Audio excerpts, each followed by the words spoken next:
Okay, so today is October 30th and tomorrow is Halloween. And we've been giving candy out all day long in our retail store. And I won't tell you who ate the most. Right. But this is Molly. She's dressed up as a 60s flower child. I guess she looks the part. Let's see. Come on. Well, you have bell bottoms on. I wore bell bottoms in high school. Right? I shouldn't admit it, but I was there in the 60s. I remember. Tie-dye. Yeah. Everybody? Yeah, oh yeah, we all had tie-dye shirts in high school. I was in Southern California where I grew up. The 60s was real there, trust me. Gotta have the... Tara, what do you think? She looked like the 60s? Oh, yes. Peace, love, and Blue Ridge Honey Company. Aww. Okay, hey Seth, can I see you in my office for a minute? Yeah, sure. Okay. All right, well Seth has allowed me to put him on the spot today. I have some questions. Anybody that's watched many of our videos recognizes Seth as one of the beekeepers that works for me. He has no idea what I'm asking him, and he has no idea why he's here. So how long have you been working for me? It's about a year and some change. I started March of 2020, so almost 2 years. It'll Almost be 2 years. Okay, so now you've recently told me that you've decided you want to be a commercial beekeeper. That's what you want to make your occupation. Yes, that's my plan for the future, how to make my living. When did you, so when you came to work for me, you weren't thinking that way at all? No, when I first started, it was just a summertime gig because I was going to college down yonder at ABAC. And I remember, it was only going to be like a 2-month thing. And then I got to working more and more, and I was like, well, why not? So does that mean you like it? Well, I like it a lot. Well, I always kind of wanted to do my own thing. Like, even when I went to college, I knew later on in life I wanted to open my own business. I just didn't know what, and now you kind of helped me do that. I found my thing I want to do. So you finished 2 years of college, and now you're just completely changing tracks. Pretty much jumping off that train onto the other one. Yeah, so, I mean, I haven't talked to your dad much. I'm friends with his dad, pretty good friends. I haven't talked to him about this yet. What's he got to say about you quitting college and becoming a beekeeper? He says the same thing you do, Bob. Good luck. Good luck. Yeah, good luck, yeah.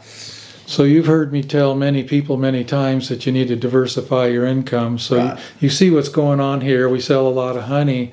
I mean, what's your plan? You just going to make honey, or you can try to make bees? I'm going to try to do, I've been doing a little bit of honey right now. It's not really enough to really be sustainable, but I'm trying to get my name out with honey, and then maybe in the next year or two start selling bees, and then we'll hopefully grow from there. So I just found something out about a month ago that surprised me. I knew Seth was splitting bees, and he was kind of doing exactly what we were doing all summer, kind of copying me, but I just found out he went from 8 to 80 this year. I was a little surprised at that. So, I mean, I just split and then split the splits. What'd you do? Yes, sir. Well, I started with 8 in the springtime, and I lost one pretty early on, so I went ahead and split it out, and I think I made like 3 out of that one. So then we started getting queens in. I started buying queens here and there, and I'd make like 4 splits here, 5 here, and then it got to be in queen mating nuke time, and then the light hit, and I was like, oh buddy, I can absolutely get some stuff done. Yeah, so, well, cool. More power to you. Yeah. So, as I see, 8 to 80 in the first year, my goodness. So, next year, what, 150, 200? We're going to try for 200. We're going to shoot for the stars and maybe land on the moon, but we'll see how it goes. Yeah, and the other thing, this takes a ton of money. So, I know you've been lucky that your parents have been somewhat supportive. You stayed at home for a while. Now you're not at home anymore, though, are you? I'm getting close to not being at home. I'm trying to find me a spot I can go because I'm running out of space at the house. So it's time to fly. It's time to fly the coop. And on top of that, he's got another girl. Not another. He's got a new girlfriend. Yeah. And those cost a little bit of money. Those definitely can consume some of the financial resources. Be that as it may. Okay. And so, I don't know, maybe this is too personal. Kelly's her name. You see a future with this girl? Yeah, we're getting pretty serious about it. You know, Okay. we're trying to find a spot to live and Well, so thinking years down the road. how So, we wanna so do she stuff. sees what's going on. I mean, does she see this beekeeping business as a positive, or oh my God? She's kind of the loose opinion that it's a good idea. I mean, Yeah. we're both very kind of chill, I guess. Like, if you want to do that, that's cool. We'll try it. And if Okay. it don't work, Yeah. it don't work, you know, and Yeah. see how it goes. It's a little different with the bees, though. If the bees don't work out, we're going to have to do some serious reconsidering. Well, the good thing is, and you know enough now that if you decide 5 years or even 10 years from now that you don't want to do the bees anymore, as long as you take care of them and keep them right and keep your equipment right, you've actually got an asset that you can Right. you can sell. You know, you can liquidate, and all of this equipment you've been buying and Yep. extractor and all that stuff. It's something you can sell in the future if you Right. have to. So it's not like flushing money down the drain. Right. It's You know, investing it. yeah, my friend Barry Wright down in Gainesville, he once told me, he said, beekeepers make the same wages as any blue collar worker. Like he felt like he was making the same wage as a master plumber, but he said, I got 10 times as much money invested. Right. But then I reminded him, but yeah, you got 10 times as much stuff you can sell when you're done too. Right. So there's that part of it. Well, man, I wish you all the best. So you'll be with me next year for sure? Yeah, yes, sir. Yeah. Absolutely. He can't quit yet. He's too broke. Yeah, I still got to have the old income come in. So he's got another ace in the hole. His grandmother is going to let him build a shop on a half Yep. acre over by Yes, his sir. grandmother's house. Yeah. Yeah, you got to have some property and you got to put up a building. Right. Yeah, I got lucky with that because I didn't have to buy the property, but it's Yeah. already set up pretty well. All we got to do is get in there and cut some trees out.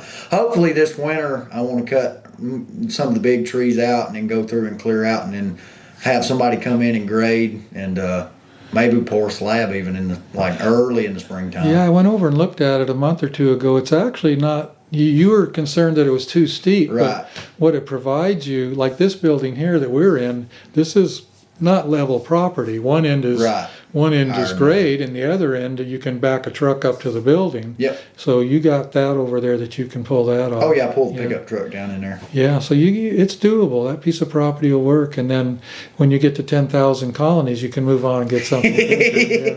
Yeah. Yeah, there's a lot to learn, and I was really, really lucky. You know, I went to work for that guy in Central Point, Oregon, for 3 years, and Right. if it wasn't for that, I never would have been able to accelerate at the pace I did. And so you got that here. Yes. Oh Yeah. yes. No, it's absolutely awesome. 'Cause- And I'm not trying to pat myself on the back, but you get to see what I got, 40 years, and now you get to see what I've learned and Right. and what I'm still And doing get to do wrong. it. And Right. Well. we made a mistake or two this Oh, year. it happens. You know. Yeah, so we got a whole winter of woodwork coming up, so that's good experience. Yeah, he's building pallets right now. You and John are building pallets. Yes, sir. What do we got? 180 pallets to build. Something like that. I think there's like 182 Yeah. worth of pieces, and we Yeah. found some more up top, like from way long years past. So there's Some like, more plywood. Yeah, Oh, it's really? not much. It's like 3 or 4 pieces, but Okay. it's enough for a couple more pallets. So A couple more pallets, all about Yes, sir. scrounging and getting what we can. And then we're going to be doing lids and bottom boards for the store. And yep, we got 1,000 boxes to assemble and about 30,000 frames. you're So, right. yeah. Something along the lines of Yeah, that. so it's going to be a busy winter. Yeah, Yeah. You keep Oh, you yeah. and John really busy. oh yeah, All right. Well, I just wanted to get this on camera, and so 3 years from now, I can say, "See, I knew Seth when he was just a whippersnapper." I still get tickled at myself. I set a goal in the springtime that I wanted to go to 25, and that was going to be hard work. So Yeah, 8 to 80. Congratulations, and I know they're all Yeah. in good shape. Probably going to get almost all of them through the winter. And hopefully everything. so. With some double screen boards, we'll definitely get most of them, at least 90%. He sees the wisdom of the double screen boards. So. They're a very useful tool. Very if useful you tool. keep bees, I would recommend having a couple on hand. They're a lifesaver. Okay. Well, I feel like there's room for everybody in this industry. I've never, ever, ever, even from day one, had any deep, dark secrets that I tried to keep from people. And I've always, there's been several people through here already, David Watson and Right. others that, have learned how to learned the trade and then moved Yeah. on to do it for themselves. And I'm happy to. I'll help you in any way I can. Yeah, I appreciate that very much. It's Yeah. a big help. Yeah, It really is. we're getting him stuff at cost. A Man Lake dealer and all Right, that. yes, sir. That's gonna make a huge difference. Oh Yeah. man, it's already astronomically. I would have probably, if I had to guess, only been at like 45 or 50 realistically if I was buying everything. If I didn't know you, financially, just a yeah. stranger off the street, Yeah. Yeah. just that's, so it's a big. You know what that is? That's my wife saying dinner's ready. It's time to come home. So with that, we'll leave it alone. Yes, Okay, sir. Good luck, Seth. Thank you, sir.